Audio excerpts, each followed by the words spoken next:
Welcome to the Tournament of the Americas, one of the 5 regional Olympic basketball qualifying tournaments. 10 countries from the Western Hemisphere are represented here in Portland. 4 will move on to Barcelona.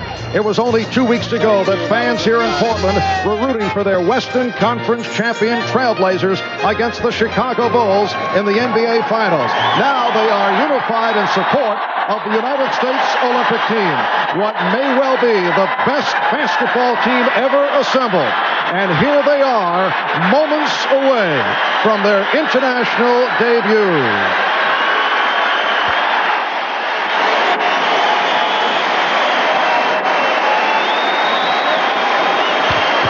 And now, the United States of America. Assistant coaches P.J. Carlesimo, Mike Krzyzewski, and Lenny Wilkins.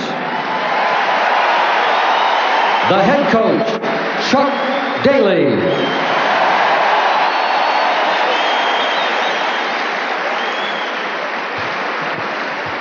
The roster for the United States, a 6'11" forward, Christian Laettner.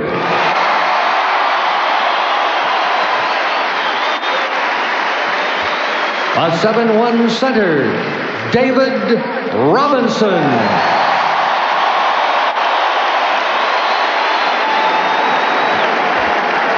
A 7-foot center, Patrick Ewing.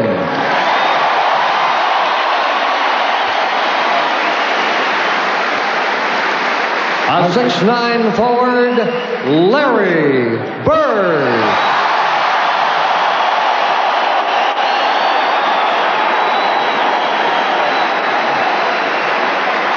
A 6'7" forward, Scottie Pippen.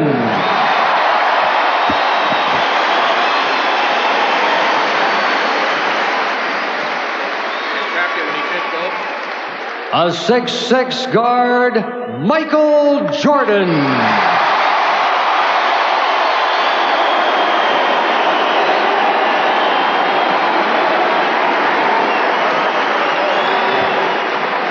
A 6'7" guard, Clyde Drexler.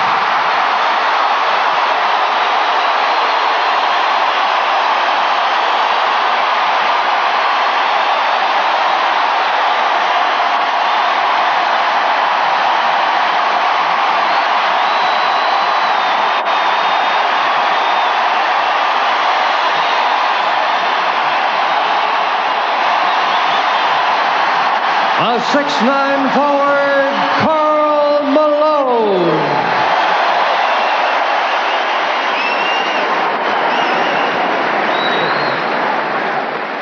A 6'1" guard, John Stockton.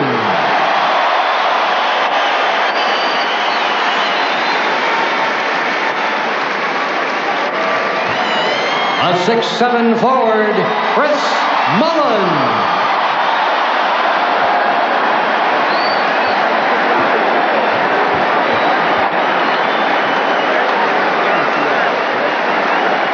A 6'6" forward, Charles Barkley.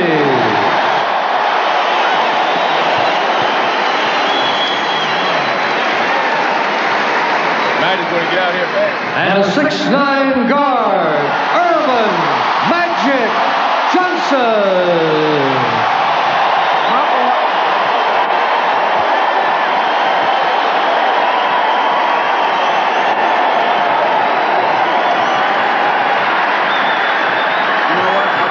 A rousing ovation for a group that many refer to as the Dream Team. And the likely scenario would have the United States plus 3 other countries qualify from this group of 10 that is divided into 2 pools of 5 teams apiece. So the end result by next Sunday, 4 of these countries will make it to Barcelona. We welcome you to the start of our Olympic basketball coverage here on NBC. Hi, everybody. I'm Marv Albert, along with the czar of the telestrator, Mike Fratello. And Mike, Chuck Daley had well, let's see, 6 days that he was able to squeeze out in practice time. Cuba will be overmatched against this very powerful American squad. What will be the coaching philosophy of the United States team in going into its opening game today? Mark, not an easy job for Chuck Daley and the staff putting this all together. A few fatigued players coming off the championship series, a couple of players recovering from injuries, and then some players who had not played for quite a while. So first, he had to get them in shape and then give them some type of organization. The philosophy here, keep it very simple. Limited number of plays, and let them play with their basketball abilities, their athleticism, and get through these first couple games until he has more time to put more things in, and that's what they're counting on to earn these first couple victories. All right, and last night in dramatic fashion, the Cuba team came from 14 points down to defeat Canada 79-78 on this last-second three-point field goal by Jose Diaz, and that certainly provided a major surprise. It almost seemed as if Diaz had lost sight of the 30-second clock and was not going to get that winning shot off, but he managed to knock it down. The key guy for this team, however, from Cuba is his backcourt partner, Leonardo Perez, who I liken to Earl Monroe with the pullback spin dribble moves. He scored 20 of his 22 points in the second half, and he'll draw very special attention from the U.S. defense. All right, as both clubs wind up their pregame warm-ups, when we come back, the United States men's Olympic basketball team will begin its quest for the gold. This Olympic Today's starting lineups brought to you by Schick. All right, for Cuba, the starting guards, last night's hero, Jose Diaz, along with Leonardo Perez. Up front, Lazaro Burrell, who is very well regarded, and Judith Abreu. And the starting center for Cuba is Andres Gilbert. The coach is Miguel Calderon, who says our height isn't at the world level, but our speed and quickness certainly is. For the United States, Magic Johnson, Michael Jordan open in the backcourt. Chuck Daley's starting lineup, Larry Bird and Charles Barkley at the forward positions, and David Robinson at center, making it back from the surgically repaired thumb. And there is the coach of the United States basketball team, Chuck Daley, now the head coach of the New Jersey Nets after handling the Detroit Pistons for 9 seasons, winning NBA titles back in 1989 and 1990. The officials, Kostas Rigas of Greece and Carlos Affini of Brazil, both with vast international experience. And in the white uniform, Magic Johnson controls the tip. Here's Larry Bird backing in, goes to the fadeaway. So the United States with a 2-0 lead. This is Jose Diaz, the point guard, 21 years old, giving it up to Judith Abreu, 6'8" forward, guarded by Larry Bird. Lazaro Burrell, and it's rebounded by David Robinson, getting the position on Gilbert. Michael Jordan, rebounded by Robinson. Charles Barkley. And the United States off to the 4-0 lead. And rebounding the glass should be a strong point for the U.S. team against Cuba. There is a much difference here between the size, strength of these two teams. Cuba is not a physical team. They're a very small team as far as the width and girth. And that is a three-pointer for the starting center, Andres Gilbert.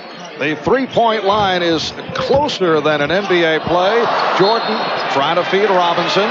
Three-point distance, 20.5 feet. In the NBA, the three-point shot is 23.9. And in the NCAA, it's 19.9. Bird will inbound. 4-0 for the United States. Here's Magic, and he's hacked.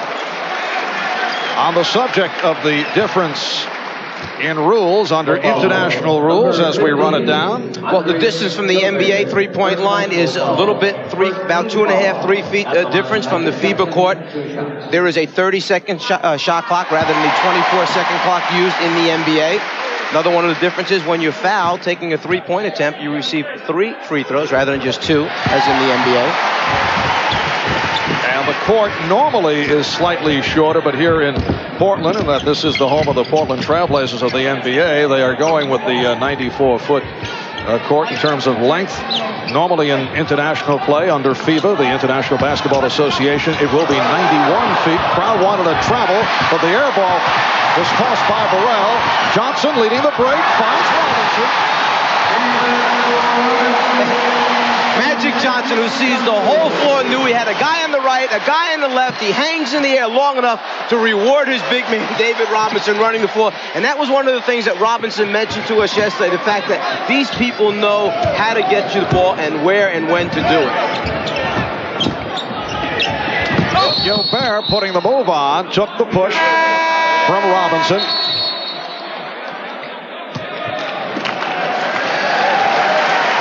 Once you defensive rebound with guys like Robinson and Larry Bird and then have a point man in the middle like Magic running the show, you know you're going to get some easy scores for the U.S. Ladies and gentlemen, the special USA Today. In Portland, United States 8, Cuba 3. We are joined on the sidelines by double coverage today. We'll be hearing from both Ahmad Rashad and Quinn Buckner. Let's start with Ahmad. All right, thanks, Marv. I was talking to Michael Jordan about his week of practice down in San Diego. He said it was one of the greatest experiences he's ever had, not so much for the basketball, but for the camaraderie that he had among his other teammates. Magic Johnson said, yeah, the week was fine, but I'm ready to get it going and get this game started. For more on the Cuban situation, let's go down to my amigo, Quinn Buckner. Well, gracias, mi hombre. When I talked to the Cuban assistant coach, Thomas Herrera, the thing that he pointed out that his club was going to come out and play, try to do something different to the Americans. He said they want to try to play with a lot of heart. I suggest to you, if they're going to play with a lot of heart, they got a task that's mucho grande. Marvin, Mike? All right, Quinn, you just saw the gorgeous setup once again by Magic Johnson, leading to the foul by Andres Gilbert, putting David Robinson at the free throw line. You have so many people that pass the basketball well, but none better than Magic, and a big guy like Robinson finding the open spots, he just runs the floor so well. Charles Barkley trying to sneak in, stepped into the lane too quickly. He came from out deep looking for the rebound, and so the ball goes back to Cuba.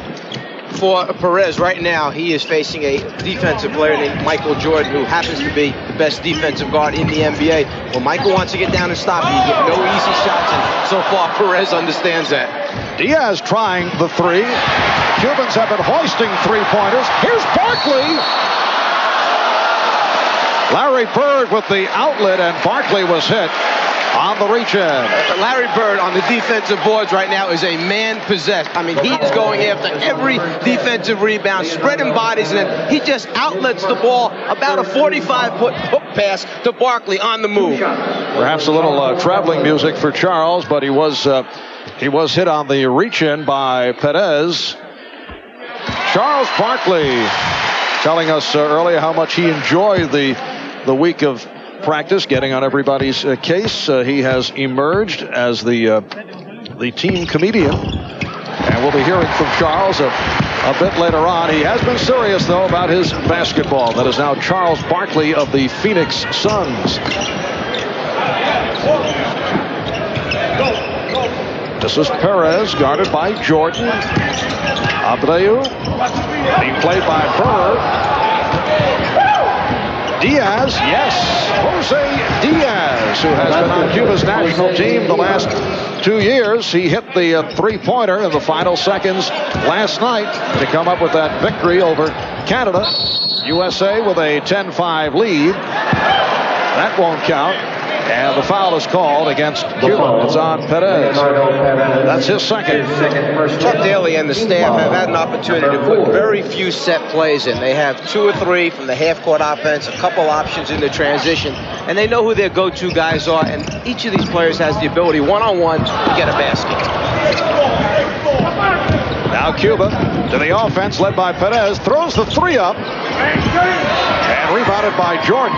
Perez may have realized that may be his best opportunity to get an open look in transition. Magic with the pass that misfired. Jordan with the behind-the-back save. Here's Bird. Yes. And you just knew that Larry Bird was not going to miss that shot after the great save by Michael Jordan. United States with a 12-5 lead. 4 minutes have gone by. For the U.S., it is their debut in the Tournament of Americas. Nice move by Yudit Abreu. And And the United States with a 12-7 advantage. Pretty good. Barkley able to finish it off. And you can see the United States team really pushing the basketball back at Cuba. The Cuban team practiced at 8 a.m. yesterday morning, played at 8 p.m. Yesterday evening, back again at 12 noon here in Portland to play the U.S. team. The United States making them pay the price by running the floor both ways hard. Burrell. And Bird again with the rebound. Lazaro Burrell last night against Canada got in early foul trouble, then came on strong in the second half. Bird is wide open.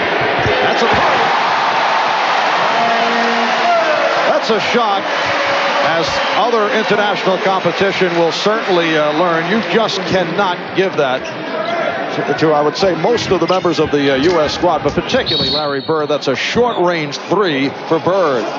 Well, let's go back a few moments ago to an outstanding effort by Michael Jordan. First of all, just getting to this basketball, then trying to save it, and then saving it with a behind-the-back pass to Larry Bird, who you know he's going to make the shot once he gets the opportunity. Nice fake by Perez. Leonardo Perez, who had 22 points last night on the win over the Canadian team, 20 of his 22 coming in the second half. United States with a 17-9 lead. Jordan guarded by Diaz. And the Cuban team now switching into a zone defense, getting out of the man-to-man. This is one of the things that the U.S. team has worked out and worked against. Another pretty feed from Magic Johnson. David Robinson has 4 points, and the U.S. with a 19-9 lead. Abeleo threw a pass to himself. That's a discontinue. Their first look at the zone defense. U.S. goes into their zone attack, and nothing easier than finding David Robinson down on the low block for a deuce. Magic Johnson making his return to the court following his dramatic All-Star Game appearance in Orlando, taking most valuable player honors, and now back for the Olympics after sitting it out following the disclosure that he was HIV positive, and has looked sharp here at the start. It's a 4-on-2. Perez for the pull-up, and rebounded by Jordan. Oh, a bullet from Magic to Barkley. They have so many interchangeable parts. That time, the defensive rebound by Michael Jordan, who basically, Jordan so far, just trying to shut out Perez defensively and get 1 or 2 rebounds, has done very little offensively, but he triggered the fast break with the outlet pass. Abreu, and rebounded by Johnson. Barkley from Bird. Barkley on the move. And that time, the defensive rebounder was Magic Johnson, who starts the break with the outlet pass. Barkley finishing once again. The United States with a 23-9 lead. Gilbert went to the hook. Johnson sweeps the board. Magic for Barkley. United States 25, Cuba 9. And Chuck Daley getting set to make some substitutions. Karl Malone, John Stockton, and Chris Mullen will check in. Barkley has 12 points in this first half. And Barkley fires for Robinson. David Robinson will go to the line. He was hit by Andres Gilbert.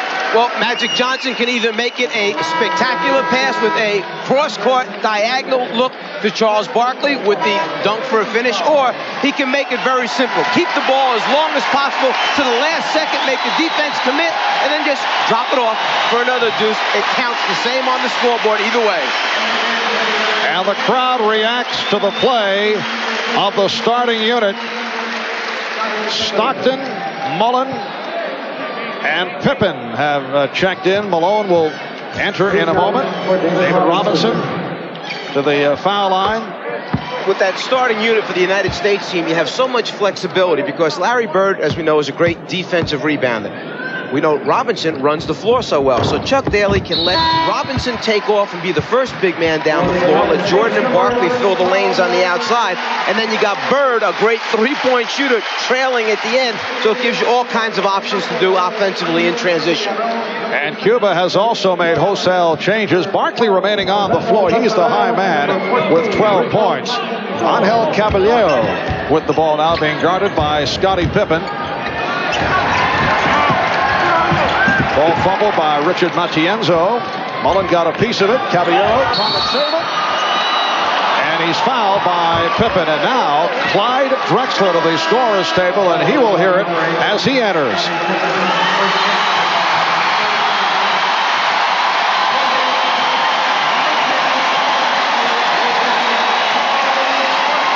A standing ovation for the hometown favorite, Clyde Drexler of the Portland Trailblazers, replacing Charles Barkley. 5-second violation. Inbounds violation. Apparently Chuck Daley wanted Clyde to check in all by himself to hear the applause from the crowd. Malone was fouled. He was fouled by Burrell. That is his first. Number 6. Felix Morales, his first. Well, they changed the call. Felix Morales picks up the foul. Felix Morales is 39 years old. He's been on the national team since back in 1974. There he is. Represented Cuba in the Olympics in 1976 and 1980. Played in the Pan American Games in 75 and 79, and did a good job last night. Instrumental in the comeback against Canada. The left-hander got a few big buckets for him, some big rebounds, and a couple big defensive plays, particularly with block shots. Burrell guarded by Mullen. That's Morales with the ball. Puts the move on Karl Malone. Felix Morales hitting on the turnaround. United States 27, Cuba 11. Now, this group on the floor for the United States team, if you think about it, has really 4 people who at different times for their squads during the regular season act almost as point guards. Tremendous passing ability, a high skill level. Foul was committed by Morales. Timeout has been taken. 11:42 remaining in the first half. United States with the big lead. They've been called the greatest team in Olympic history. Bird, Jordan, Johnson, Ewing, Barkley, Stockton, Robinson, Pippen, Mullen, and Malone. Olympic basketball may never be the same. But if you think they're tough, wait till you see the guys at the ticket window if you don't have your Visa card. Because once again, the Olympics don't take American Express. Visa, it's everywhere you want to be. A strong start this afternoon for Earvin Magic Johnson. 5 assists in his stint here in the first half.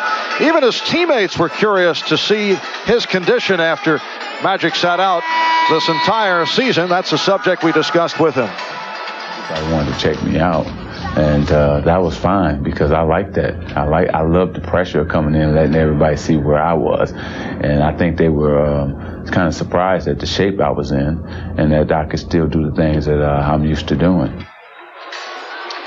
He also mentioned to us that getting up at 5:30 in the morning, starting his weight training program at 6:30 in the morning, then playing games at 9:30 in the morning. This was a motivated person. He knew coming into training camp and in any less in excellent shape he was going to be looked at, as well as more to this than meets the eye. He wanted to be the best he could be coming in to start practice. Shot clock down to 10. Malone was rejected.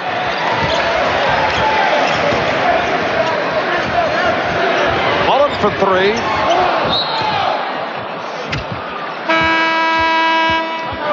And the foul called on the United States. The U.S. squad now with Stockton and Drexler in the backcourt. Mullen, Malone, and Pippen up front. Karl Malone is called for the pushing foul. The United States 27 and Cuba 11. It is the debut for the U.S. Olympic team. They had a week of practice in La Jolla, California. Broke camp with much praise for the college developmental squad that scrimmaged against them. Foul on Drexler. The Collegians providing a wake-up call with a win over the NBA Stars the very first day, but the Olympians came back very strong. They won by 40 points the next 2 days. NBA players, though, had much praise for the Collegians. Stockton with that near steal. The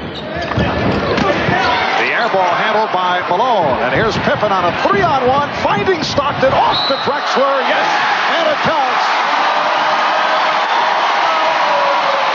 You talk about perfect decision-making, the ball is outletted to Pippen, who we know can lead a fast break and finish as well as anyone. But he realizes that Stockton, the best in the league at having an assist, is out in front. And Stockton knows that he's playing in Portland, and Drexler's got a chance to score. They all make the right decisions. You know, back to the scrimmages against the college players, most of the NBA players came away praising Chris Webber. They were so impressed. Also, according to the NBA guys, Bobby Hurley of Duke removed any doubts as to whether he can play in the NBA. The pressure of the U.S. defense. Pippen up in the passing lane. You're just not going to get an easy pass, entry pass either way. However, the United States throws it right back on the turnover, and Caballero was blocked. Angel Caballero blocked by John Stockton. You were saying Hurley, any doubt erased about Hurley? Yes, the NBA players were extremely impressed. They felt that each one of those guys that played on that developmental squad is going to have a terrific career down the road in the future in the NBA. They all played very, very well. Put together only 2 or 3 days prior to the U.S.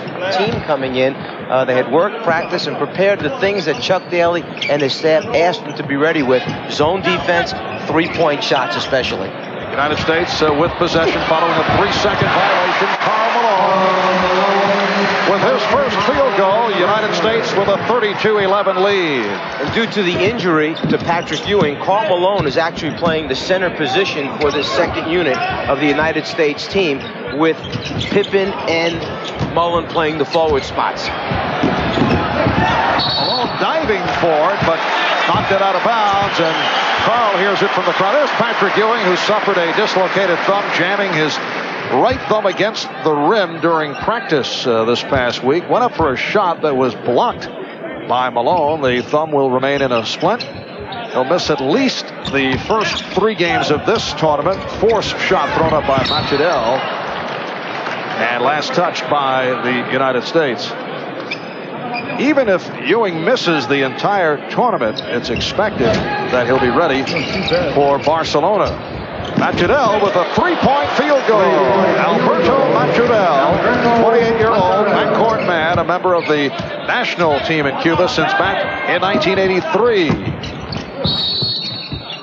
And a reach-in foul call against Cuba. Let's go over to Ahmad for a report. All right, Marv, as we were looking at Patrick Ewing a little bit earlier, when he hurt that thumb, he said that it really gave his chance for his ankle to heal a little bit better, because his ankle was still hurt from the playoffs. He was one of the guys that showed up down in La Jolla with a bucket of ice, carrying it around, soaking his ankle at every single opportunity. So this bad luck, I guess, turns out into a little bit of good luck for his ankle. Marv? Arnemad and Chuck Daley said that for the Tournament of the Americas, not concerned about the backup center position, even though David Robinson is making it back from that surgically repaired thumb. As you mentioned, Mike, he has Karl Malone at the center position, and also will go with Christian Laettner at center.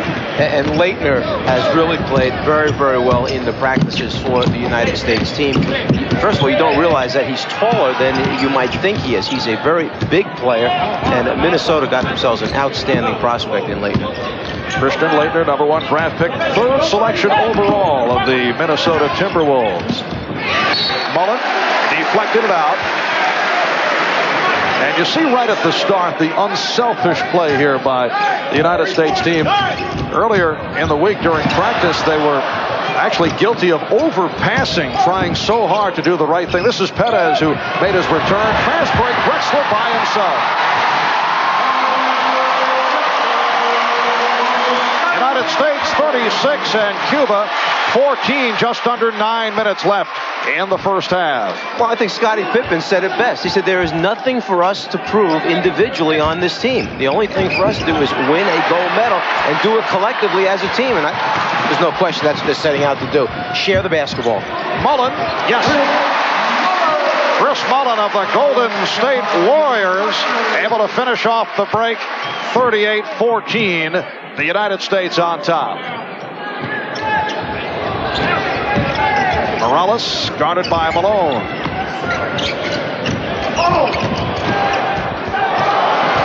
Richard Matienzo, 6'7" forward, one of Cuba's top rebounders.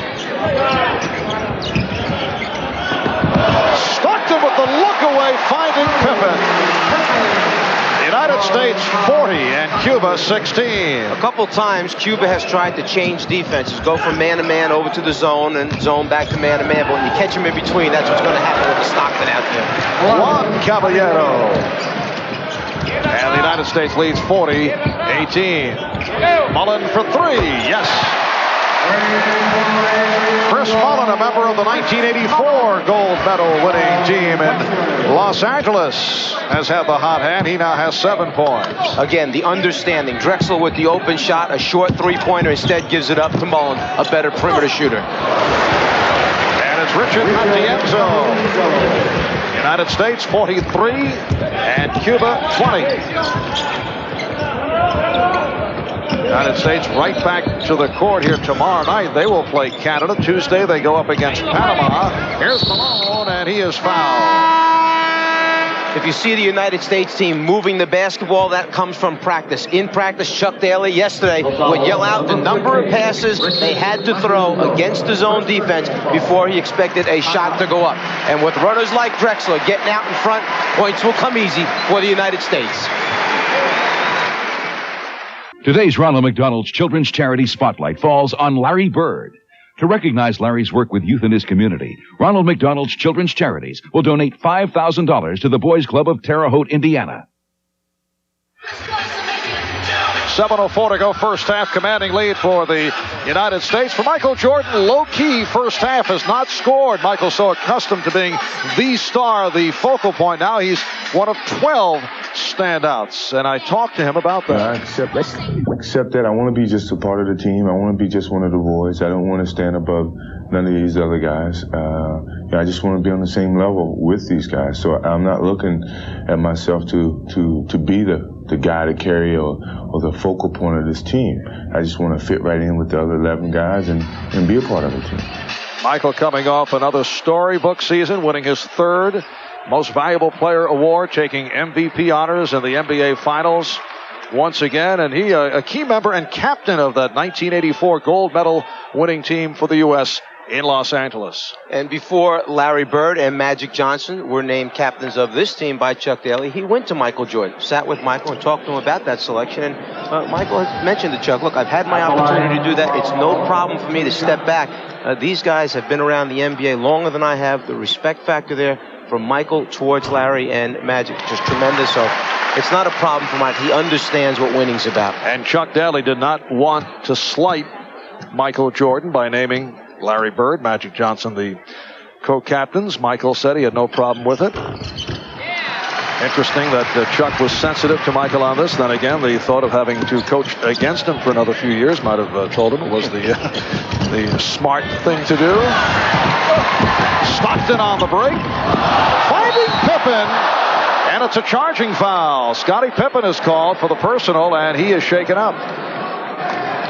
And when he looked up at Karl Malone, not a lip reader, but I think he said to Karl, did I miss the shot? He was concentrating so hard on making the basket that he was wondering if he at least got the bucket in, but it rolled off the rim.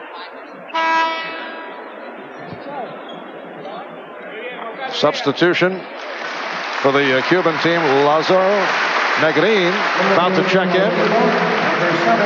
The hand for Juan Caballero, who was injured in that collision.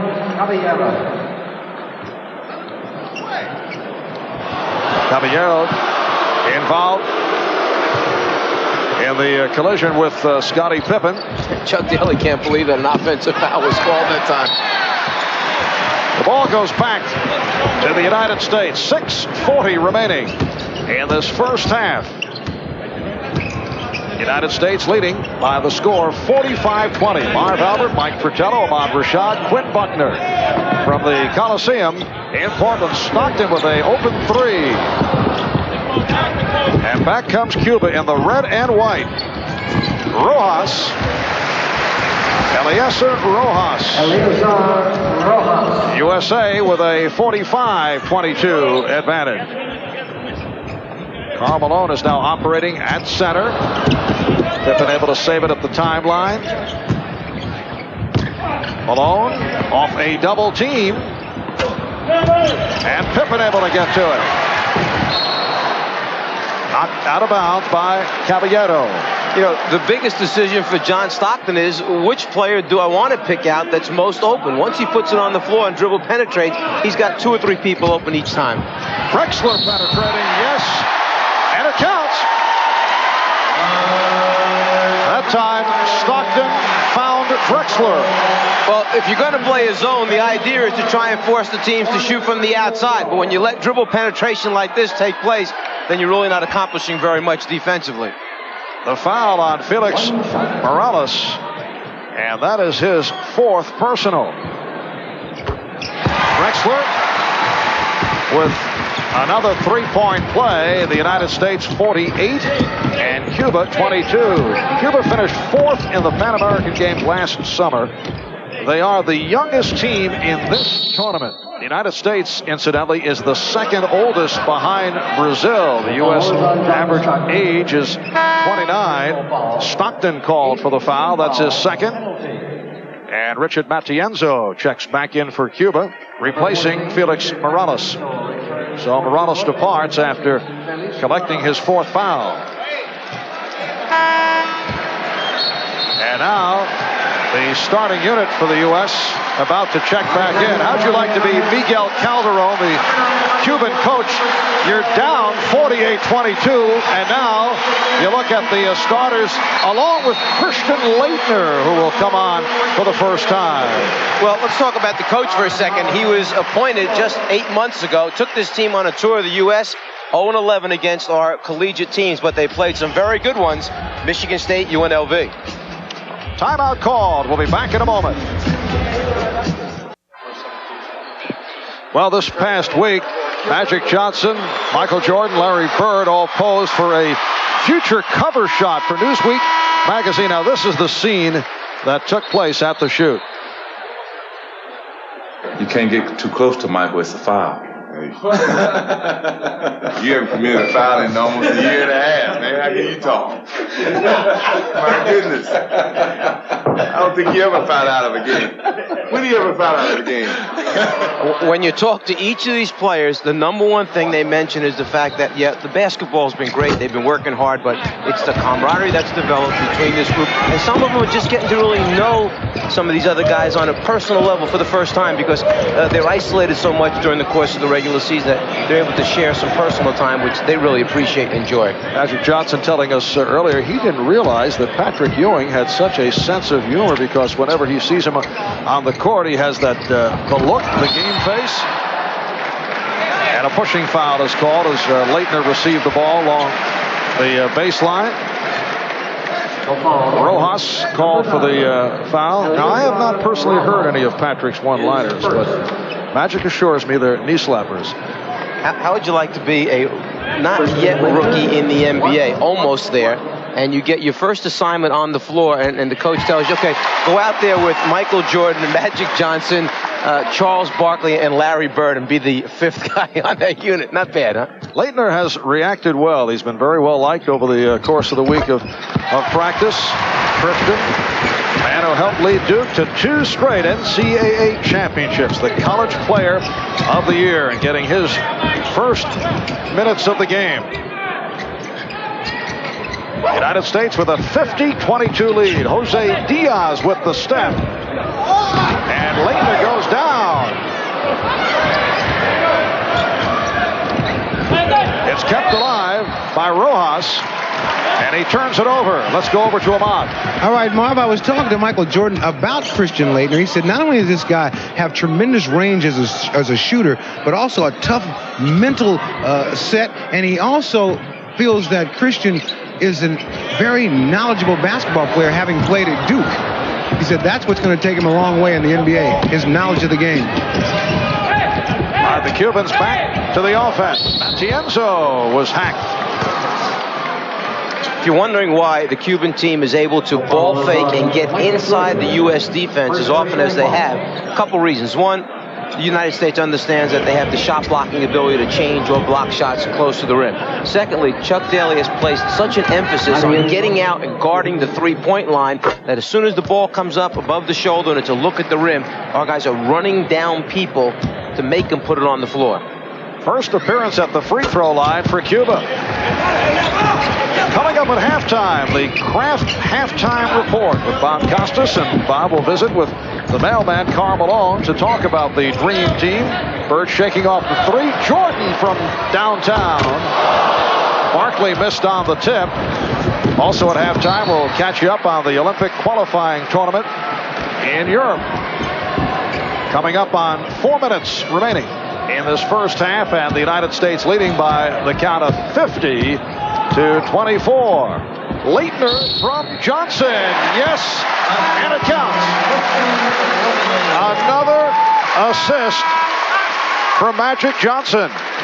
Well, you have a 6'9" point guard looking through this porous defense of Cuba, and then you're finding a guy in Leitner who has great hands and the ability to convert down low inside. The last trip down the floor for the United States team, prior one to this one, was the first time they faced the half-court trap that the Cuban team uses occasionally. They used it last night against Canada. It was effective in changing the tempo of the game in the second half, and that time, the first time they used it against the United States. High man of the game is Charles Barkley with 12. Magic Johnson with 6 assists.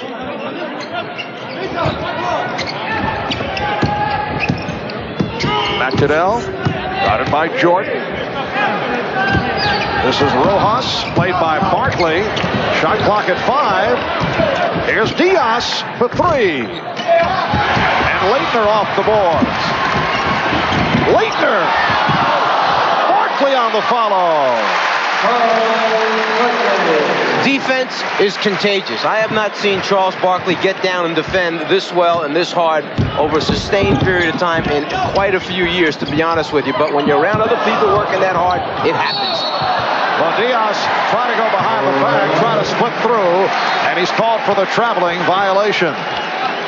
9th turnover for Cuba. United States with only 3. They have pitched a shutout in this first half. They lead 55-24. 3 minutes remaining in the half. Bird again passing on the 3. Leitner for Barkley. And he is fouled. Foul called on Matienzo.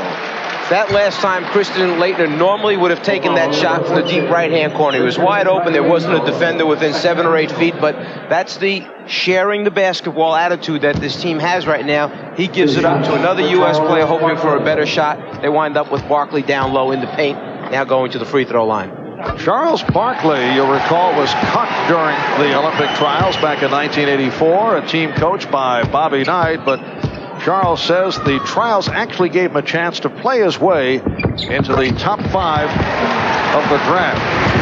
We talked about this with him earlier this year and thought he might have some shots to take at night, but that's not the case. No, in fact, he was very, very honest about the fact that in the end, when you say to Charles, should you have made that team? He says, no, I should not. It was the right choice by them not putting me on that team. Very upfront and honest about it. 2.5 remaining in the first half. Macadel and Barkley with the rebound. It's a 4-on-2. Johnson behind the back. Barkley couldn't handle it. Here comes Macadel. And the bank shot is put home by Negrin. Lazaro Negrin. United States leading 57-26. Cuba coming off the last-second victory last night. A come-from-behind effort against Canada. Bird for 3. Larry Bird hitting his second from downtown. He has 10 points. That was just to make sure that nobody thought he didn't have his NBA three-point range. He got way back behind this three-point line and knocked that one down. Yes, the three-point line in international play, 20.5 feet as opposed to 23.9 in the NBA. Michael Jordan popping it down to Christian Leitner. United States 62 and Cuba 26. We approach 1 minute remaining in the first half. And the foul called on Bird. That'll send Negrin to the foul line. For Bird, his second. Well, 4 weeks from today, this United States squad will make its Olympic debut in Barcelona. We are assuming they will qualify for the Olympics in Barcelona by roaring through this tournament. And that game will be seen in its entirety starting at 12 Eastern Time. That is 4 weeks from today. Out of this field of 10 countries, 4 will qualify for the Olympics. It is a round-robin tournament that will go right throughout the week. These are the clubs that have already qualified. A rare turnover committed by the United States. Another look at it. Spain, the host country. China, Angola, Australia. 4 from the European tournament and 4 more from the Tournament of the Americas here in Portland. Jordan with the steal, and that is his first basket. Michael Jordan already in this first half of basketball has jumped out in the passing lane, 4 different opportunities, anticipating where the next pass was going and getting a hand on it. Half minute remaining in the first half.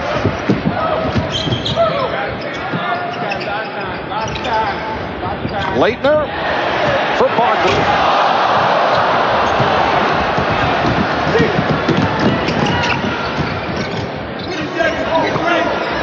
This is Diaz. The ball goes back to the United States with 11 seconds left. Another case of the U.S. running at the shooter behind the three-point line. Magic that time, making the defensive rotation, forcing him to put it on the floor. Bird for 3. Yes! His third from downtown. Larry Bird from Magic Johnson to conclude the first half.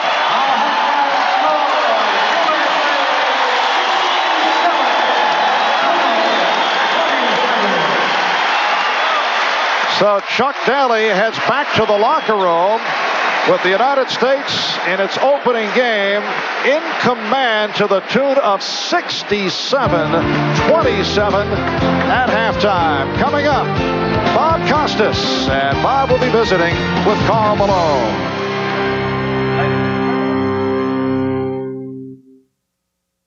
Bob Costas back in New York. Coming up on the halftime report, we'll talk with Olympic team member Karl Malone. We'll take a look at the rest of the teams likely to qualify for the Olympic basketball tournament in Barcelona, and we'll bring you details on a major development in track and field. German sprinter Katrine Krabbe has been reinstated by the IAAF, and she is eligible to compete in the Olympics. We'll get to all that after these commercial messages. Stay with us.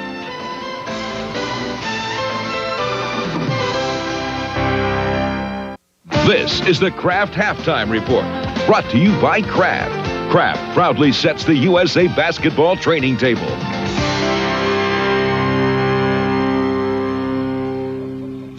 Okay, the U.S. team leading Cuba by a mere 40 at the half, 67-27. You know, you can break this dominance down any way you like. Michael Jordan got 1 basket, didn't get it until the half was almost over. They didn't need it. Barkley with 16. Larry Bird, who looked sharp, with 13 points, but at times this just looked like a layup drill.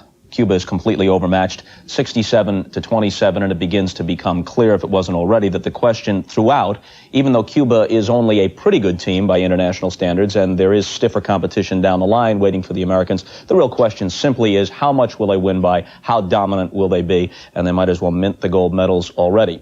Yesterday, we got a chance to talk with Karl Malone of the Utah Jazz and the U.S. Olympic team, and I started by asking him about the atmosphere in San Diego this past week, where the team spent several days practicing.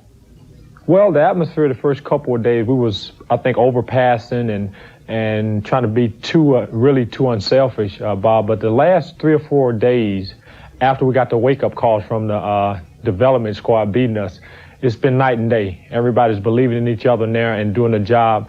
And the main thing is no egos, and that's what I was hoping for, and that's what we got. We have no egos, everybody out here to win the gold medal, and it's a great feeling right now. And we know we have a lot to do, and we don't have a lot of time to do it in.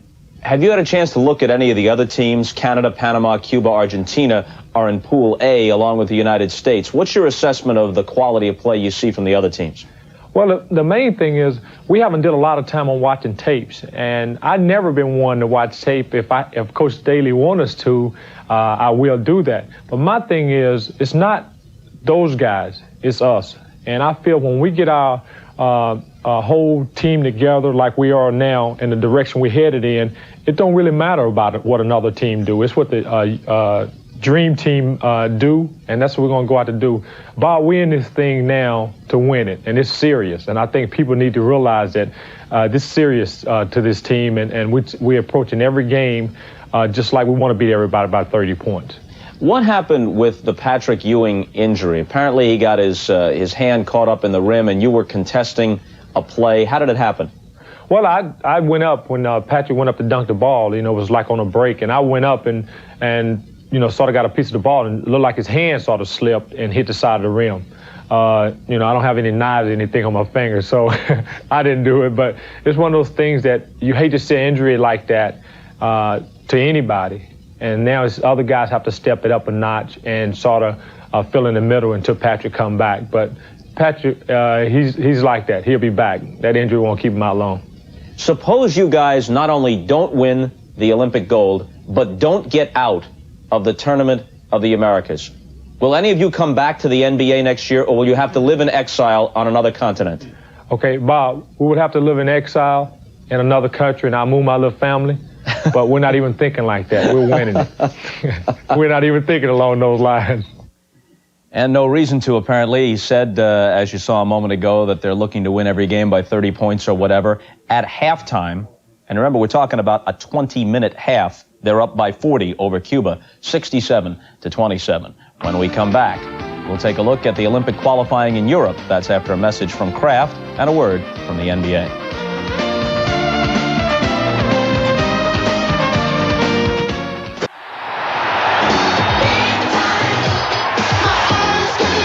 USA Basketball has recognized women's basketball at a different level. Women's basketball is exciting because we really know how to play below the rim.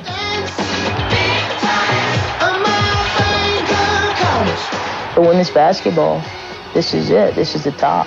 You know, this is the best it gets. Okay, we wanted to give you a sense of what's going on in qualifying for the Olympic basketball tournament. In total, 12 teams will participate in the Olympics. These 4 are already in, Spain by virtue of being the host country. Australia won the Oceania qualifying tournament. China did the same in the Asian tournament, and Angola won the African qualifying tournament. Some of the significant threats for the silver and the bronze medals come from this group. Like the Tournament of the Americas, the European qualifying tournament is taking place right now and will place 4 teams in the Olympics. The teams to watch are Croatia, whose team is comprised mostly of players from the former Yugoslavia, minus the Lakers' Vlade Divac, who is Serbian. Its 2 key players are Toni Kukoc and Drazen Petrovic of the New Jersey Nets. Lithuania features several players who won the gold medal in Seoul, most notably Šarūnas Marčiulionis of the Golden State Warriors. The unified team was crushed by their former teammates from Lithuania on Friday. Alexander Volkov of the Atlanta Hawks is their best player. And then Germany, which beat the highly regarded Croatian team earlier in the week and is led by the NBA's top 6th man, Detlef Schrempf, who plays for the Indiana Pacers. Meanwhile, a quick check of the women's tournament. The U.S. women are favored to win the gold in Barcelona, as are their male counterparts. In Portland, they played an exhibition game yesterday against Brazil. These 2 teams last met in the qualifying round of last year's Pan Am Games. Brazil won that one, snapping a streak of 43 consecutive wins in international play by the U.S. team. So yesterday's meeting was something of a grudge match, although both these teams have already qualified for the Barcelona Games. Let's pick up the action. Teresa Edwards led the U.S. with 26. Early in the second half, she'll make a steal and set up Medina Dixon for an easy 2. That ignites an 8-0 run by the United States. It was 68-60 U.S. at that point. Brazil turned the ball over 26 times. Here off the steal on the backboard, Cynthia Cooper goes in for the layup. 74-60 U.S. along the way to a 103-75 blowout victory over Brazil. Now shifting gears, in London today, a highly unexpected decision. The IAAF, track and field's somewhat unpredictable international governing body, has overturned a 4-year suspension against German sprint champion Katrine Krava. Kraba was a double gold medalist at the 1991 World Championships in Tokyo. Here you'll see her winning the 100 meters. But while training in South Africa in January, Kraba, along with teammates Grit Breuer and Silke Moller, was accused of tampering with an out-of-competition drug test and thus was banned by the German Track Federation. The IAAF decision to reinstate Kraba is particularly surprising since only recently, as you know, a similar IAAF panel elected not to reinstate American 400-meter runner Butch Reynolds. Reynolds, like Kraba, said that there were flaws in the testing procedure. Kraba has run only once outdoors this year in a time well off world standards, and it will thus be difficult for her to return to her world championship form in time for the Olympics, but she is eligible. And we will return for second half action. The USA leading Cuba in the Tournament of the Americas 67-27, right after these commercial messages. This has been the Kraft Halftime Report, brought to you by Kraft. Kraft proudly sets the USA basketball training table. Today's halftime highlights, brought to you by Phillips Lighting. And back in Portland, a look at some of the high points of this first half. Well, some players will do anything to pick up an assist. Michael thought he had an open Magic Johnson, but then when he realizes that Magic might throw his assist away, he gives it a little behind-the-back flip, finds Bird in the corner, and Larry obliges by knocking it down. When you talk about transition basketball, nothing better than to have four guys involved in the fast break, and then the decision-making is picture perfect for the U.S. team with Drexler finishing it off. And the Magic Man with 8 assists in the first half takes it all the way to the rim. Instead, gives Charles an easy 2. And a look at the statistics. The United States 23 for 36 from the field, 64% shooting. Cuba at 35%. U.S. 17 of 20 from the free throw line. Have the edge off the boards, have the edge in every department, and the 67-27 lead at halftime. The 40-point differential is the biggest lead of the ball game. Now, if you're Chuck Daley, what do you look to do in the second half? Do you try to keep the score down? Can you keep the score down? Well, first of all, you have to let the players play the game. They've worked very hard in practice getting ready for this opportunity. On the other hand, you're trying to send a message forward down the road. Chuck realizes that every country who potentially could play the U.S. will be watching this score to see what happens. He'll try and bury the team to send a message for way down the road. All right, statistically, the high men of the game. Charles Barkley, 16 points. Magic Johnson has 8 assists. Ahmad, just a moment ago, had a chance to chat with the United States coach, Chuck Daley. All right, thanks, Marv. Chuck, normally when we do this, you're behind at halftime, but you're feeling pretty good right now, huh? Yeah, this is a little bit different than the regular season. I don't think we're ever ahead, but I am feeling good. I thought we played great defense. When we rebound the ball and run, they're going to have a hard time staying with us, and I thought we rotated the minutes pretty good. That's the hardest job. A little bit of pressure off now that you've started to play, knowing what it's going to be like. Yeah, it feels better until you find out exactly what's going to happen. But the guys have been terrific. We'll start a different lineup here the second half. We're going to be rotating through lineups. We'll find out more about who can play together. And we want to come out with good intensity and play good basketball. All right, thanks a lot, Chuck. Good luck to you. All right, Marv. All right, and Chuck talking about rotating the minutes. He has gone with a combination here to open up the second half. David Robinson, the lone starter, will jump center, but he has Karl Malone and Chris Mullen at the forward positions, and Clyde Drexler and John Stockton at the guards. So you take the one starter from the starting unit in Robinson and you move him in with the second group that came on the floor. It allows you to move Karl Malone back to his natural power forward position, and you take another look, a different way of playing this game, Chuck, with a number of combinations obviously possible. The second half is underway in international play. There are 2 20-minute halves. Mullen for a straightaway 3. Another three-pointer for the United States. They now lead 70-27 for Mullen, his second from three-point land. And the foul is called. Number 10, Clyde Drexler. On Drexler. Personal foul. First team foul of the second half. United States now 5 of 9 in the three-point shot. Cuba 2 of 9. This is Gilbert. And he lost it. He tried to back in on Robinson. The problem is you get the ball down the low post, you start to back David Robinson in, then you say to yourself, where am I going with this? Malone was hit. Fouled by Lazaro Burrell. Lazaro Burrell is only 19 years of age. There he is, number 11. One of the youngest players in Cuba's national program. He averaged 17 points and a team-high 9 rebounds at the Pan American Games last summer. In an unusual coaching decision in last night's game against Canada, in these games, 5 fouls and you're out. Not like the NBA, which is 6. Burrell last night picked up his 3rd. Coach left him in the game midway during the first half. He then picks up his 4th. Has to sit out the rest of the first half. Comes back in and plays the remainder of the game without picking up another foul. And he came out strong in the second half, a major contributor in that comeback against Canada. United States with a 72-27 lead. Off the beautiful lead pass. Clyde Drexel, when he picked it up, never even hesitated. He knew that Stockton was gone. Just laid it out there with a behind-the-back flip for the easy deuce. Foul committed by Robinson, a block of Gilbert. That's 2 on Robinson. Covering for one another defensively, making things happen. As soon as Drexel picked up the ball, he knew that Stockton was gone. Cuba back to its starting unit.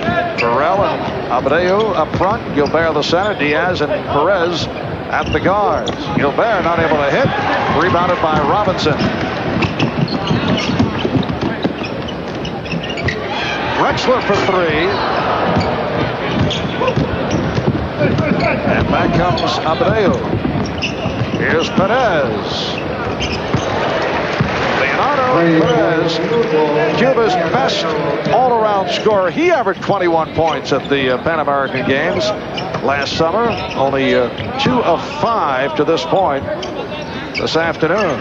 He's an explosive player who plays in streaks, as David Robinson shows his versatility by ball faking, putting it on the floor to the basket. Perez last night, 20 of his 22 in the second half.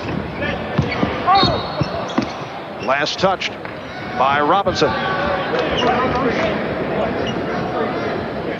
The big man, David Robinson, with the ability to step out, then put it on the floor, and one dribble is all it takes for David to get it to the basket. Here's Perez trying to get into one of those streaks that you mentioned. Mullen able to clear it out. Look away pass from Stockton. Well, that's a combination that fans here in Portland are accustomed to seeing with the rivalry between Utah and Portland. Karl Malone and John Stockton able to team up. Mullen with the steal. Stockton has Mullen. Goes the other way.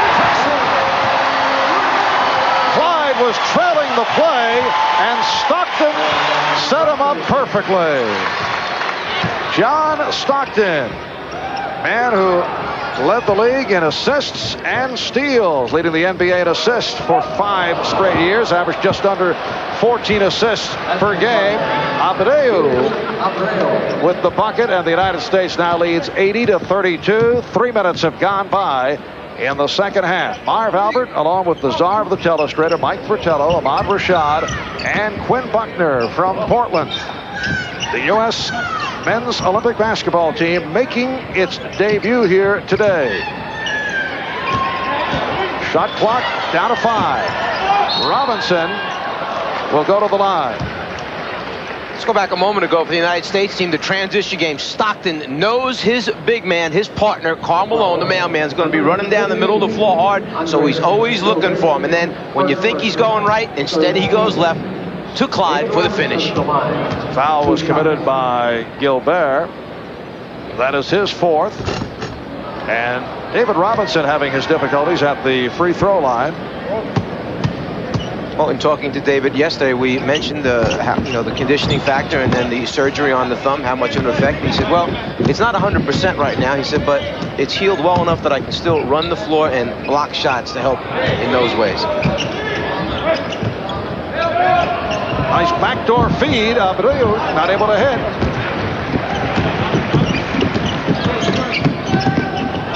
Mullen for 3. And back comes Perez. Finding Diaz. And Cuba Cuba will maintain possession. The hand, which was repaired, the scar to David Robinson, surgery done during the regular season, and David on his way to recovery, not quite 100%, but feeling pretty good. And there is the Jerry Tarkanian, who will be handling David Robinson as the new head coach of the San Antonio Spurs. Robinson underwent surgery back in March, and he's still playing with a splint on his left thumb. Stockton able to jump out for the steal. Malone for Mullen. Felix Morales trying to get back, but it was a 3-on-1 break. United States now leads 82-32. What's happening right now with the Cuban team, you've got each of the players talking to one another about, look, throw the pass a little higher, throw it a little harder, throw it over here instead of over there, and that's what tends to happen. The pressure defense like this can just discourage teams, take them out of everything they're trying to do. And Drexler leads the break. Stockton.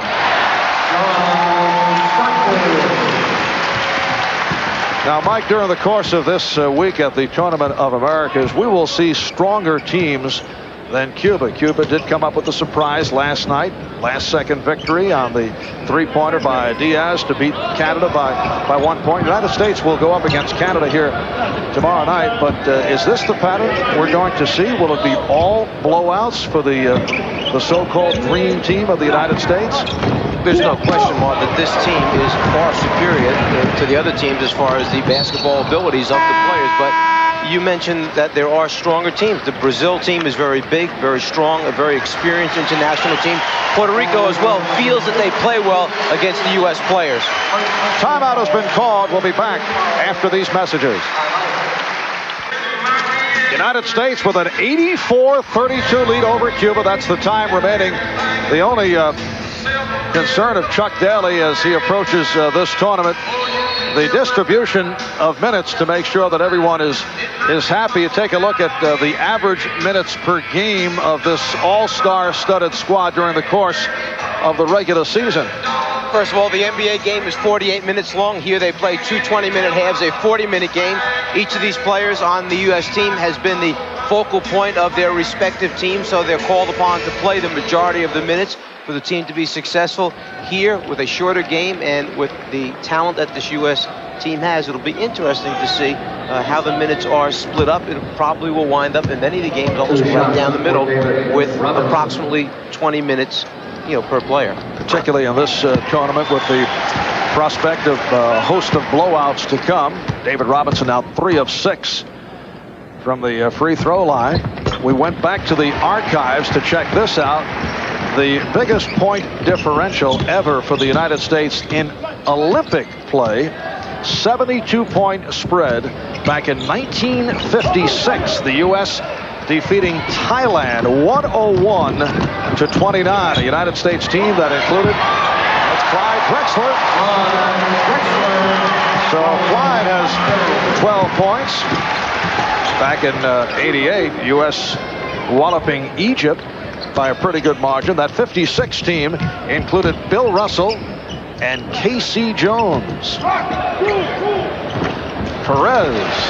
So the United States leads now 88-32. 6 minutes gone by in the second half, and it's gotten to the point where it, as you saw that the easy layup by Clyde Drexler, it has been that simple in the second half. The U.S. now leading 90-34.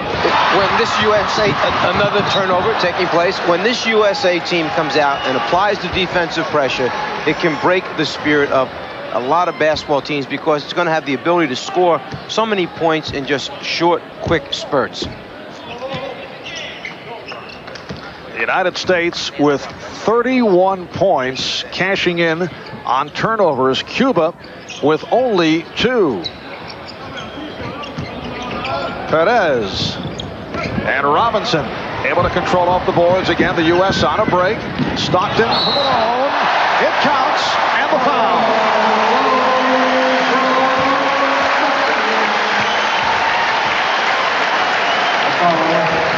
The long outlet pass takes place. And when you can outlet the ball to the half-court mark, you know you're going to get your players out on the break, and a big man like Malone running the floor. Stockton and Malone, a combination that Chuck Daley wants to keep together as much as possible on the floor. Miguel Calderon, the Cuban coach, now making changes.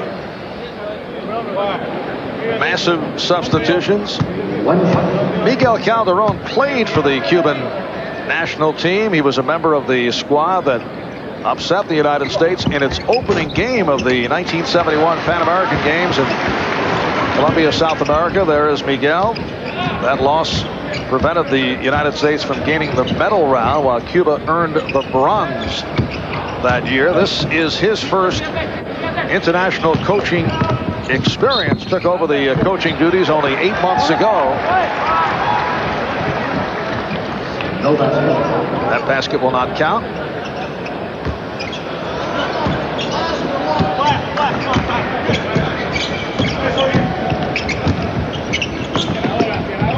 Stockton on a give and go with Malone.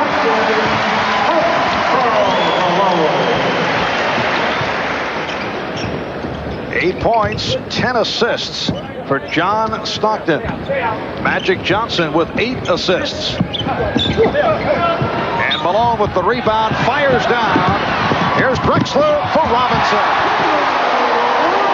Make it 97-34. Well, going into this competition, there were basketball people who said no question it would be a series of blowouts. Drexler again, and the foul.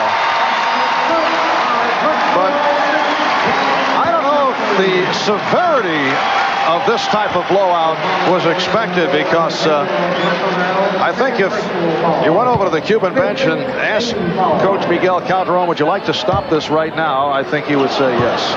That's enough. There's not a whole lot you can do. It's very frustrating for a coach, because you understand that you still have to come back and play your next game tomorrow. And the objective of the coaching staff is to help the team as best they can to advance and move on to the Olympics. You go into this game and you understand, hey, maybe I don't have a real good chance of beating this team, but I've got to win the rest of my games. Miguel giving the impression that obviously there is nothing that can be done. A lane violation was called, so Drexler got the second opportunity. 12 minutes, 11 seconds remaining.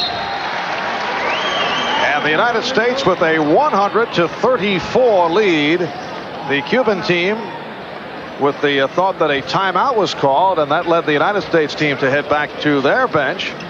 But the officials wave it off, and play will continue. How about if you're Cuban, you're thinking about this all of a sudden, that the second half started with Magic and Michael and Charles. Those guys were on the bench. They still have to come back into the game yet. And the Cubans are back in action tomorrow afternoon. They go up against Panama. United States facing Canada tomorrow night. That's a foul on Robinson.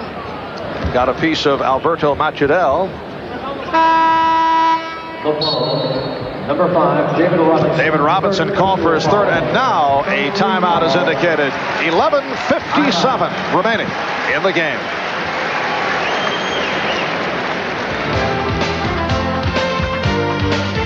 This Olympic Showcase is brought to you by Schick, proud sponsor of USA Basketball. Schick, we're changing the face of shaving. By Converse, it's what's inside that counts. And by IBM, official information system of USA Basketball. Today's Ronald McDonald's Children's Charity Spotlight falls on Michael Jordan. To recognize Michael's work with youth in his community, Ronald McDonald's Children's Charities will donate $5,000 to the Michael Jordan Foundation. Welcome back, ladies and gentlemen. I'm Quinn Buckner. I'm here with Peter Scorch, the video coordinator for the U.S. Olympic team. Peter, tell us what you do with the team. Quinn, using a video editing system, we're doing offensive and defensive breakdown tapes for the coaching staff so that they could see plays that are giving us problems during halftime. Oh, let's get an example of what you do here. Okay, well, last night when Canada played Cuba, we were very concerned about Leonardo Perez, their hot shooting guard, and So during halftime, they took a look, and he really only had a great impact on us for one play in the first half where he dribble fakes, shoots, and scores. We were also concerned with their full court pressure, but it hasn't happened that much so far. Well, as you can see, ladies and gentlemen, the U.S. Olympic team, the best in the world, is getting the best of technology, too. Let's go back to Marvin Mike. All right, Quinn and Chuck Daley and his squad have outscored the Cubans 33-7. In the second half, they led at the half 67-27. They have a 66-point lead. Alberto Machudel on the free throw line. Just under 12 minutes remaining in the game. Larry Bird has returned along with Charles Barkley and Michael Jordan. Magic Johnson is back, and that won't count. So Michael Jordan with his most explosive move of the day, but he was fouled before the shot attempt. Hit by Caballero. Well, I think everyone in this building has been waiting for Michael to do something explosive. Unfortunately, the whistle takes away the opportunity. Barkley tried to go back door with Pippen.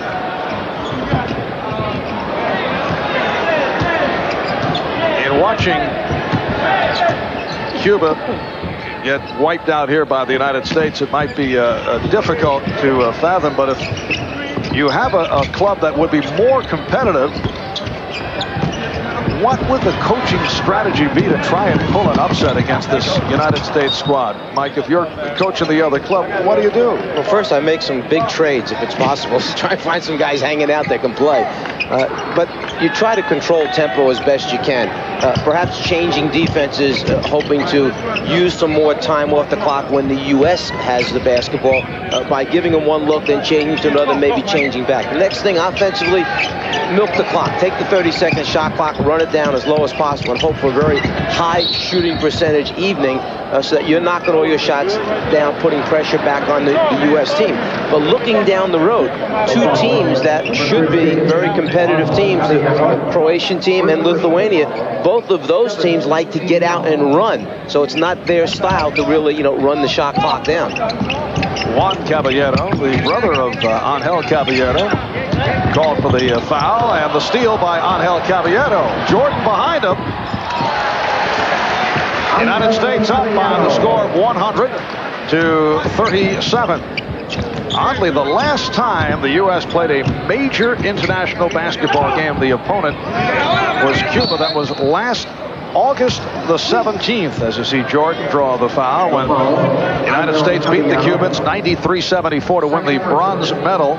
Earlier in that tournament, in the preliminary round, the Americans beat the Cubans 92-88 in a game that was every bit as close as that score indicates. That United States team featured 12 college players, including 6 who were drafted in the first round this past Wednesday.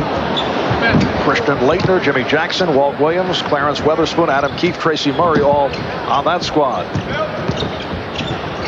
Nice fake on Jordan. Good play by Juan Caballero. United States 100 and Cuba 39. And Cuba has actually unleashed 5 unanswered points. Scottie Pippen. The high man of the game, Clyde Drexler, has 17. Charles Barkley with 16. Karl Malone 11. Chris Mullin has 12. Larry Bird has 13. Jordan able to break it up. John Stockton with 11 assists. Magic Johnson has 9. Normally that cross-court pass would have gotten through to an open teammate, but with the ability of Michael Jordan, Scottie Pippen to cover so much ground defensively, that's what many of these players have not seen in the competition they've played against. The athleticism, the fact that they cover so much space on the floor and then so quickly. And the foul call. Second personal, 14 foul. It's on Caballero. Public address incorrect on the announcement. They said foul on Jordan, but it's Caballero. Bird open. Yes. Initially, Michael Jordan wanted to throw that pass to Charles Barkley, who had just set the screen for him and rolled to the basket. Michael got up in the air, and at the last second, when the defense rotated across and cut off Charles, he knew Larry was in the right-hand corner, just dropped it off for the open jumper. Pippen with the steal. Couldn't hold on. Macadel able to recover. Last touch by Bird. 8 on the shot clock. It is a 30-second shot clock in international play. Rojas and Bird with the rebound. Gets to Pippen. Pippen over to Jordan. Through the foul.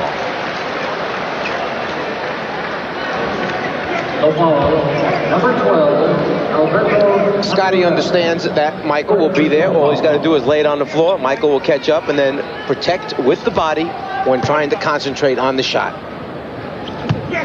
So Jordan to the line, fouled by Macadel.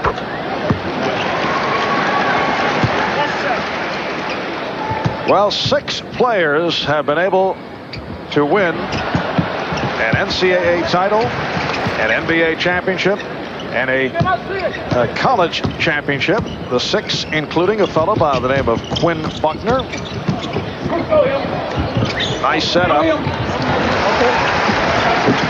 And it was finished off by Matienzo with just under 9 minutes remaining in the ball game. Barkley posting up. And he was hacked down the play. So Barkley to the line. Michael Jordan, Quinn Buckner, K.C. Jones, Bill Russell, Jerry Lucas, and Clyde Lovellette stand out at Kansas before going on to the NBA. They have managed to win NCAA, Olympic gold, and an NBA championship. Barkley to the free throw line. Charles Barkley leads all active players in field goal percentage at 57%. In fact, that is second all time behind Artis Gilmore, who shot 58%, but Artis was doing it for the most part from close in. Have a little quiz for you. Yes. You named the 6 players. Might there be one other guy hanging out here that's trying to do a similar thing? Add his name to that list? I know it's a tough question. I would not even. Mike, it's so simplistic. Yeah. I would not even give it a shot. Dealing with. Magic Man trying to add his name to that list of 6. I was there when we were talking about it earlier. You needed too much time. I see. Oh, you're trying to fake this. A little fake quiz. 8:20 remaining in the game, and the U.S. leading 108-41. Jordan off the fake. Michael Jordan with a spectacular move. Going to a second option. And the U.S. leads 110-41. Morales crunched. Look out.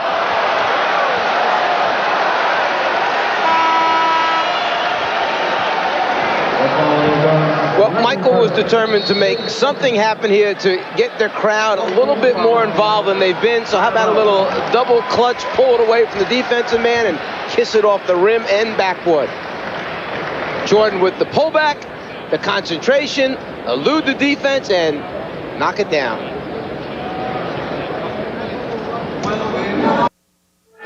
Today's game summary, brought to you by Converse. Well, you look at the figures, it all spells blowout. Points in the paint. United States 60, Cuba 16. Points off turnovers. Cuba with only 4, and the U.S. with 35.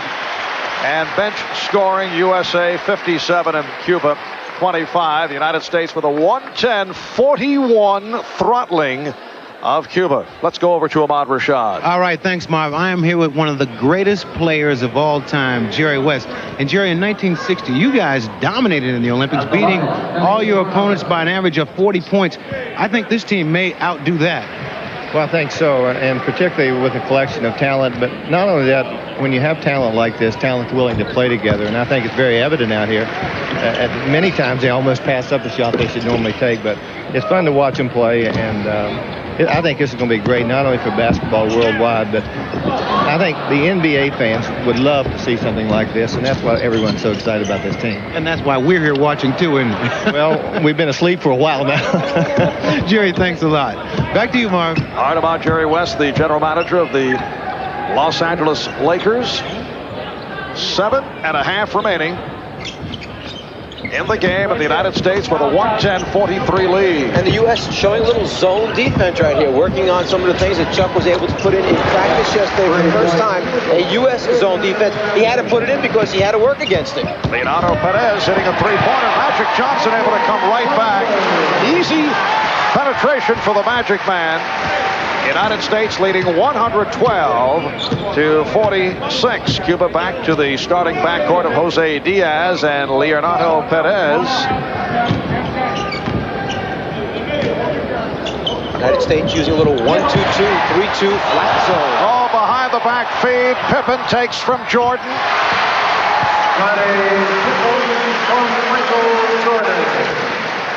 And the United States showing pressure on the inbounds.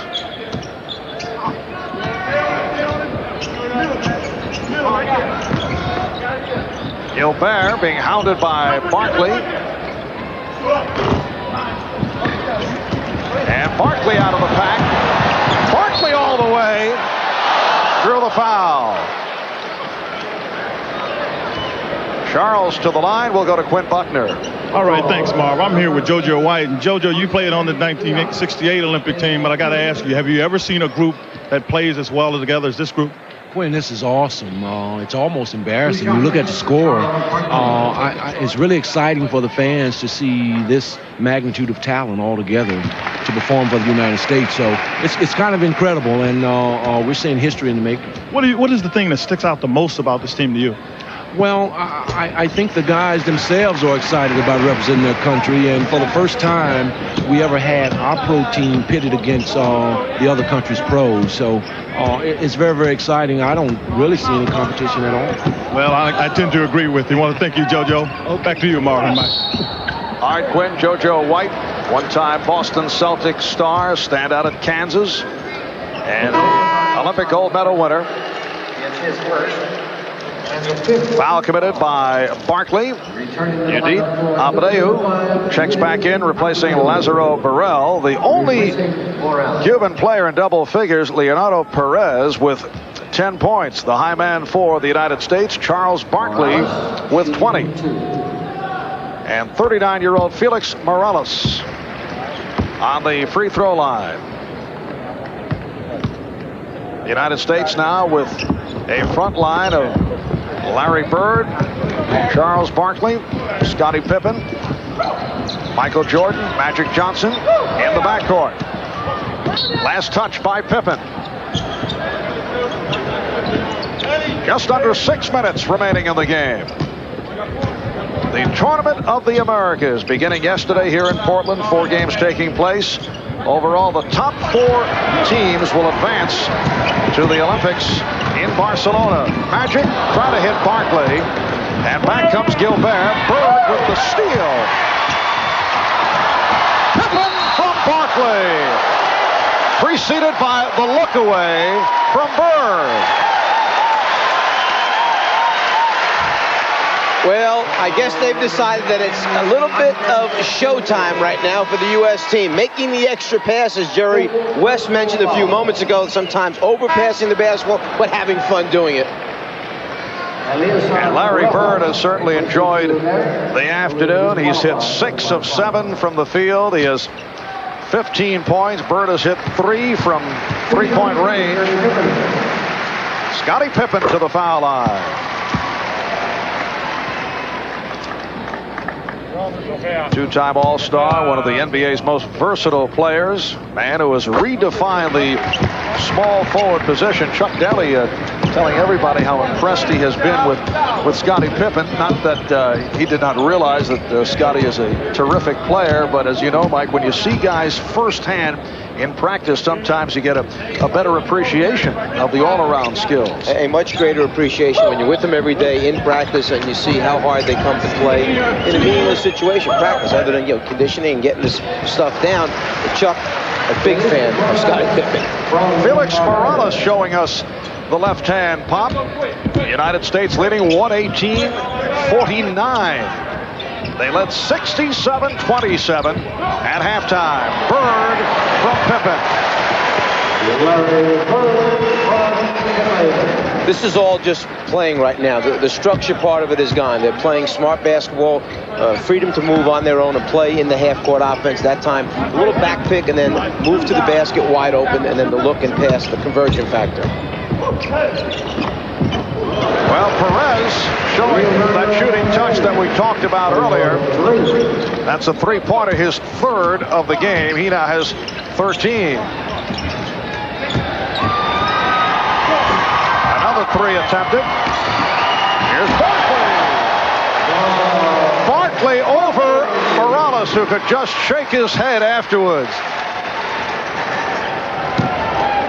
So Barkley, the high man, with 22.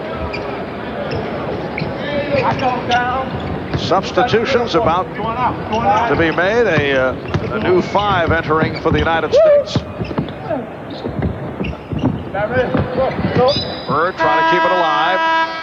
Deflected out of bounds. And a timeout has been called with 3:46 remaining in the game.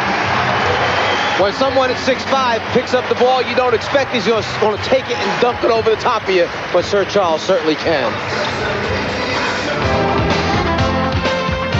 This Olympic Showcase is brought to you by cold-filtered Miller Genuine Draft and Miller Genuine Draft Light, taking the country by storm. By Skybox International, the magic of cards. And by ITT Sheraton, proud sponsor of USA Basketball. 3:46 to go in the game, a 70-point differential. The United States leading Cuba. Flashing back, the first ever Olympic basketball final took place in 1936 in Berlin, and it was played outdoors in the rain. Now, Francis Johnson played in that game, and recall the slipping and sliding contest. Standing there with umbrellas and raincoats and plastic and everything else. We played out in the rain, and you go and stop. You just slip and fall and slide maybe 15 or 20 feet. Francis Johnson was a star player at Kansas. Quinn Buckner is with another member of the 1936 U.S. Olympic basketball team, UCLA's Frank Lubin. Quinn? Thanks, Marv. I'm here with Frank Lubin, who did play in 1936. We talk about international competition, and for Lithuania, one of the teams that everyone says can compete with this American team, this is the godfather. Frank, what do you think about the pros playing this? Well, first off, I think the United States, what I've seen of them today, they're too good for anybody to compete with them. But I must mention my role in one of the teams that might give them a scare. I coached in Lithuania for 3 years after the first Olympics in 1936, 1939. We won the European basketball tournament. Myself, I was player, captain, and everything. Scored the particular basket to beat the former champions by 1 point. And then all my students thereafter were absorbed by Russia in 1940. I had to get out of the country. I stayed there for 3 years coaching. And so, but Russia, not known to have a basketball team in 1952, absorbed the Latvians, the Estonians, and the Lithuanians, and they gave the Americans a scare in Helsinki.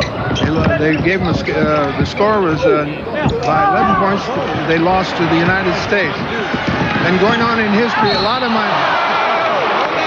my students were coaching, and today, whoever beat the United States in the Olympics in 1988, do you know? I know about it. Oh, you know all that history. Well, 4 of my Lithuanians were on that Russian team. Today, they've got their independence. Lithuania, a small nation of 3 million people. They've got all these Lithuanians back from Russia and playing for Lithuania now, including Marciulionis, Sabonis, big 6'7" 2" man. And they beat the Russians last night by 30-some points. And they wanted to make it 54 points, showing that that's how long Russia dominated over the Lithuanians. But they didn't quite reach it, but they're a dominant factor in this. Okay, well, Frank, I don't mean to interrupt you, but we want to get back to the game. But we hope that Lithuania does well. They'll get a chance, hopefully, to play the Americans, and we'll see if they come along. Thanks a lot. Mark?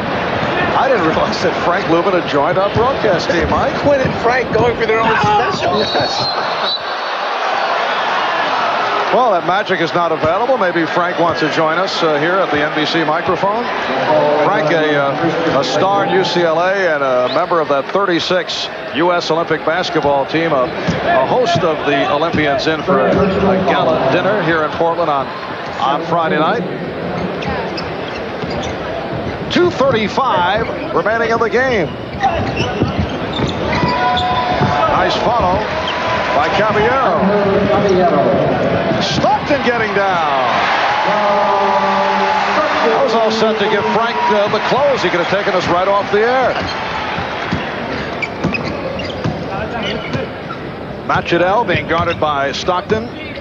Chuck Daley now going with Leitner, with Malone and Mullen up front. Stockton and Drexler in the backcourt. Alberto Machurel. So the United States now leads 127-57. A 70-point differential. Well, a look at the Miller Genuine Draft play of the game. This taking place in the first half off the save by Michael Jordan, going behind the back, finding Larry Bird, and he's able to hit the three. The rejection by Drexler. That gets the crowd going.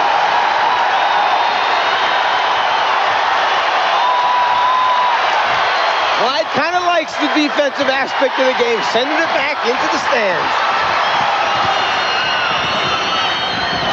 Malone from Stockton, it counts, and the foul. Assist number 13 for John Stockton of the Utah Jazz. Rojas called for the foul as fifth, so he is fouled out. Eliezer Rojas picking up number 5. Well, earlier in the game, when I looked at the stats monitor and realized the U.S. team was shooting 71%, if you're coaching the opposition, you say, well, they'll cool off eventually. I'm looking at it right now, and they're shooting 72%.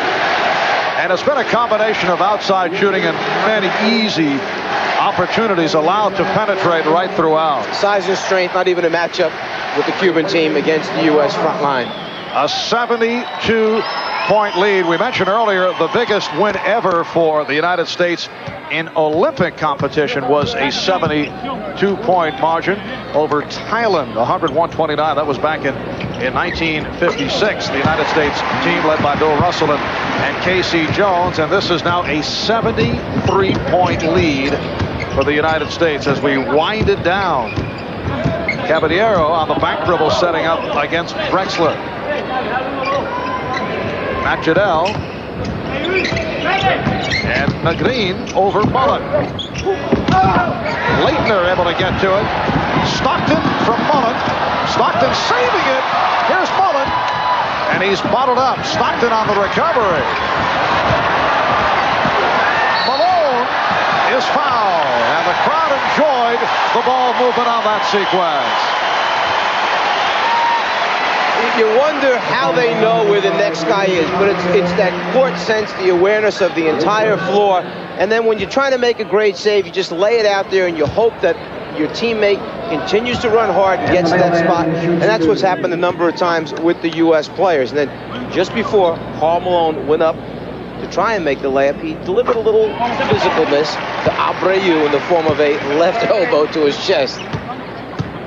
15 points for Karl Malone, 5-time All-Star. He and John Stockton leading Utah to the Midwest Division title this past season. And then they were defeated in the Western Conference Final by the Portland Trailblazers.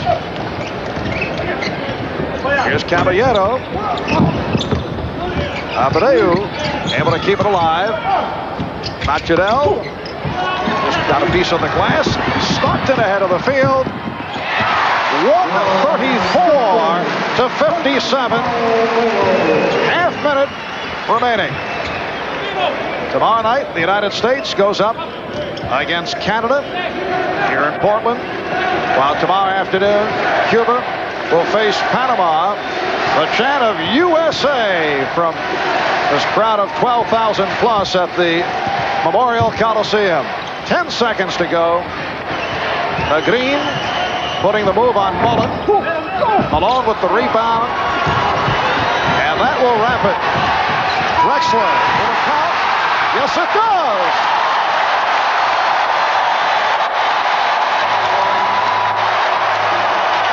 Well, the crowd loved the conclusion. The final score, the United States 136